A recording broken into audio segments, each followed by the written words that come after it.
Hi friends, today important note. Andhra Pradesh రాష్ట్రంలో కొత్తగా 4 waste to energy ప్లాంట్లను ఏర్పాటు చేయనున్నారు. రాష్ట్రంలో ఘన వ్యర్థాల సమస్యకు పరిష్కారం చూపే దిశగా ముందడుగు పడింది.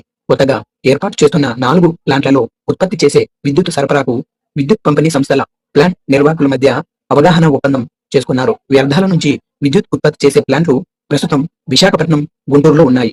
నెల్లూరు, కాకినాడ, కడప, కర్నూలులో ప్రభుత్వ, ప్రైవేట్ భాగస్వామ్యంలో కొత్తగా ఏర్పాటు చేస్తున్నారు.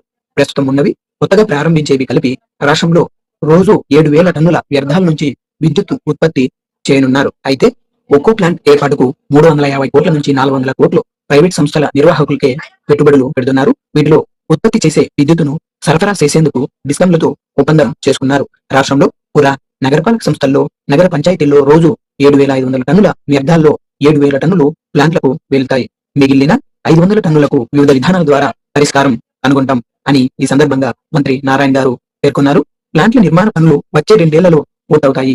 అయితే మార్కెట్లో వచ్చే వ్యర్థాల నిర్వహణకు 7 ప్లాంట్లు, విజయవాడ, తిరుపతిలో 3 ఈ వేస్ట్ ప్లాంట్లు, మరో 3 చోట్ల చికెన్ వేస్ట్ ప్లాంట్లు ఏర్పాటుకు టెండర్లు పిలుస్తామని ఈ సందర్భంగా మంత్రి నారాయణ పేర్కొన్నారు. మోడల్ క్వశ్చన్స్ గమనించినట్లయితే, రాష్ట్రంలో మొత్తం ఎన్ని వేస్ట్ టు ఎనర్జీ ప్లాంట్లను ఏర్పాటు చేశారు? రెండో ప్రశ్న, రాష్ట్రంలో మొత్తం ఎంత చెత్తను వేస్ట్ టు ఎనర్జీగా మారుతున్నారు? లాంటి క్వశ్చన్స్ అడిగేదానికి అవకాశం ఉంది ఫ్రెండ్స్, గుర్తుంచుకోండి. Thank you. Subscribe please.